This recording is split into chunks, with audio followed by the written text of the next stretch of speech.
Teman-teman sekalian, sebenarnya kalau kita kaji secara pendekatan ilmiah, ya maka kita akan dapati ternyata tasawuf ini punya dasar, ya, punya dasar baik di dalam Al-Quran maupun di dalam hadis-hadis Nabi SAW. Bahkan secara praktek real yang diamalkan oleh Rasulullah dan para sahabat Nabi SAW justru bernuansa tasawuf. Sebenarnya yang membuat kita kemudian menyesatkan tasawuf, teman-teman sekalian, karena kita tidak mengetahui apa sih tasawuf itu. Kalau kita tahu definisi tasawuf, maka kita mungkin tidak akan kemudian secara serampangan menyerang dan bahkan menyesatkan tasawuf. Maka teman-teman sekalian, apa sih tasawuf itu? Kita mungkin akan mengangkat beberapa definisi yang disebutkan oleh para ulama kita untuk menepis tuduhan bahwa tasawuf itu sesat. Teman-teman sekalian, secara bahasa tasawuf itu diambil dari kata as-sufah. Ya. As-sufah itu kalau kita terjemahkan secara literal ke dalam bahasa Indonesia, itu artinya kapas. Yaitu kapas. Apa filosofis atau apa falsafah makna di balik kapas itu dan kaitannya dengan orang-orang tasawuf atau orang-orang sufi, ternyata teman-teman sekalian, kalau kita kaji lebih dalam, ternyata kapas itu sebagaimana kata para ulama kita, li'anna sufi ma'allahi ta'ala kasufatil matruhah, ya, listilamihi lillahi ta'ala. Ibarat sebuah kapas kehidupan seorang sufi, itu kapas itu teman-teman sekalian, kalau dia dibawa angin ke barat, dia ikut ke barat. Kalau dibawa ke timur, dia ikut ke timur. Kalau dia ke utara, dia ke utara. Kalau angin ke selatan, dia ke selatan. Begitu pula kehidupan seorang sufi.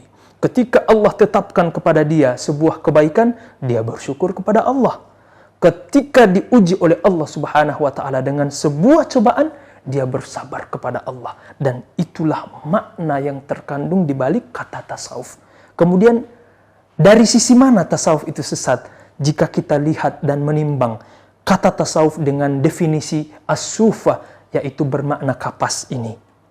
Yang kedua, kata para ulama kita, tasawuf ini diambil dari kata as-sufah, yaitu potret sebuah kehidupan para sahabat, khususnya para sahabat muhajirun, ya, yang berhijrah dari Mekah ke Madinah. Ya. Mereka ini teman-teman sekalian, para sahabat Nabi yang berhijrah dari Mekah ke Madinah, itu ada sebagian di antara mereka yang miskin, papah, sehingga ketika mereka berhijrah dari Mekah ke Madinah, modal utama mereka hanya cinta kepada Rasulullah sallallahu alaihi wasallam. Sehingga mereka tidak membawa apa-apa, tidak membawa harta, ya bahkan pakaian hanya di badan. Sehingga begitulah makna dan falsafah dari tasawuf, yaitu mereka menyerupai kehidupan para ahlus sufah, para sahabat-sahabat Nabi sallallahu alaihi wasallam, kaum muhajirun yang tidur di Masjid Nabawi. Mereka tidak membawa apa-apa, mereka hanya menjadikan dunia ini sebagai tempat bersafar, yang dimana mereka menghabiskan waktu untuk beribadah kepada Allah.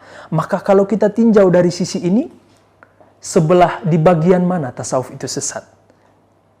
Bukankah kita selalu dengan semangat motivasi mencontoh kehidupan para salaf? Maka ahli tasawuf mimbabil aulah, mereka lebih utama mencontoh kehidupan para salaf, yaitu para sahabat-sahabat Nabi yang tinggal di masjid yang terkenal dengan ahlus sufah. Nah, jadi pertanyaan, di sebelah mana tasawuf itu sesat jika kita timbang menggunakan definisi ini?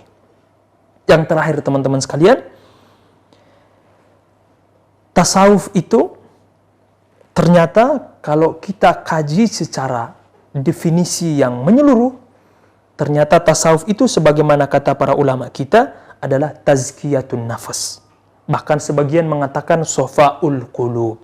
Sebagian juga mengatakan islahul akhlak, yaitu mensucikan jiwa, mensucikan hati, kemudian memperbaiki akhlak. Nah teman-teman sekalian, jika falsafah makna tasawuf definisinya seperti ini, bagian mana tasawuf itu sesat? bukankah teman-teman yang selalu menyesatkan tasawuf, mereka punya istilah lain untuk menunjuk pada ilmu ini, yaitu satu ilmu yang fokus untuk membersihkan jiwa. Maka tasawuf itu ada untuk membersihkan jiwa. Makanya kata para ulama kita, man zada fit tasawuf zada fil akhlaq, atau at-tasawuf kulluhu fil akhlaq. Tasawuf itu keseluruhan ada pada akhlak. Maka bagi siapa yang bertambah akhlaknya, bertambah baik perilakunya, maka bertambah juga sisi tasawufnya. Maka kemudian jadi pertanyaan, sisi mana tasawuf itu sesat? Itu dulu teman-teman sekalian yang bisa kami sampaikan. Mudah-mudahan dari definisi ini bisa mencerahkan bahwa tasawuf itu tidak ada yang sesat. Tasawuf itu berasal dari salaf, bahkan dia adalah satu ilmu yang mencontoh secara keseluruhan kehidupan para salaf. Makanya teman-teman sekalian, kita closing dengan perkataan Imam Malik rahimahullahu ta'ala. Kata beliau, bagi siapa saja, atau perkataan yang sangat menampar kita bagi mereka yang selalu menyesatkan tasawuf. Kata beliau apa? Man tafaqqaha walam yatasawwaf tafassaqah, wa man tasawwafa wa man tasawwafa wa lam yatafaqqah tazandaqah, wa man jama'a bainahuma faqad tahaqqaqah. Perkataan Imam Malik ini sebagai closing teman-teman sekalian, bahwa siapa saja yang hanya sekedar belajar fikih tanpa diimbangi oleh ilmu tasawuf, hati-hati. Mereka ini sangat rentan terjatuh kepada kefasikan. Dan bagi siapa yang sekedar bertasawuf tanpa mengimbangi dengan ilmu fikih, hati-hati kata Imam Malik. Mereka ini sangat rentan terjatuh kepada kezindikan. Dan barang siapa yang mengumpulkan keduanya, berfikih sekaligus bertasawuf, maka inilah kehidupan yang ideal. Inilah yang kemudian yang paling utama mengumpulkan keduanya, yaitu bertasawuf dan juga berfikih, bertafakuh fid din. Inilah yang diinginkan oleh Allah Subhanahu wa ta'ala.